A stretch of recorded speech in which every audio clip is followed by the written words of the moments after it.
3 semaines aujourd'hui que le prix a augmenté. Bon, chez nous ici, ça a augmenté de 1000 francs. Et depuis 3 ans, c'est récurrent, ça devient séquentiel maintenant même. Oui. Juste après voilà, le début d'année, on ne sait même pas de quoi il s'agit. Cette situation crée un dysfonctionnement dans l'approvisionnement régulier du marché en ciment. Cependant, mes services en charge de la surveillance du marché relèvent que les prix sortis usine sont restés stables au niveau des différentes cimenteries, contrairement au prix des revendeurs qui connaissent une hausse de plus de 20% sur l'ensemble du territoire national. Cette hausse des prix est la résultante de 2 facteurs. Le premier facteur porte sur le ralentissement des cadences de livraison au niveau des industriels. Le deuxième facteur porte sur la raréfaction des camions destinés au transport du ciment. Suite à la forte demande de ciment auprès des industriels, les délais de chargement des camions sont passés de 1 à 7 jours au moins.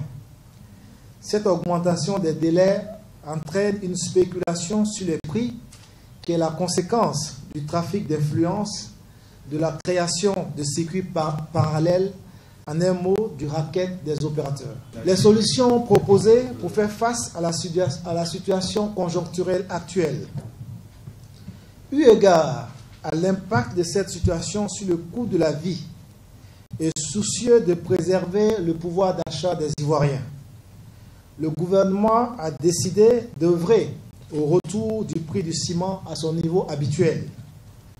Ainsi, pour faire face à la situation conjoncturelle actuelle et faire baisser la tension sur les prix, le gouvernement a décidé de mener une opération d'urgence d'importation de 150 000 tonnes de ciment.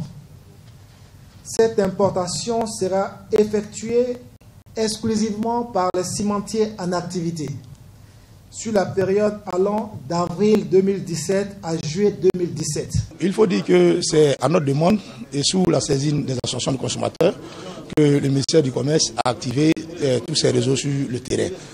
Et parce que nous-mêmes, en tant que consommateurs, nous avons constaté cette hausse-là chez les particuliers et plus particulièrement chez les grossistes. Et donc, après plusieurs séances de travail, nous nous sommes dit qu'il fallait interpeller le gouvernement pour que des mesures soient prises immédiatement pour faire freiner cette hausse-là qui, à n'en point douter, pose un préjudice pour toutes les personnes qui veulent aujourd'hui avoir un toit. Et donc, nous sommes, je peux dire, satisfaits pour le début, parce que savoir que le gouvernement a pris en compte nos préoccupations, c'est déjà une satisfaction. Et maintenant, ensemble, nous allons suivre les mesures qui ont été prises par le gouvernement sur le terrain. Et donc, il va falloir que, main dans la main, le gouvernement et les associations de consommateurs puissent aller et remonter les informations pour ceux qui enfreinaient ces règles qui ont été prises par le gouvernement.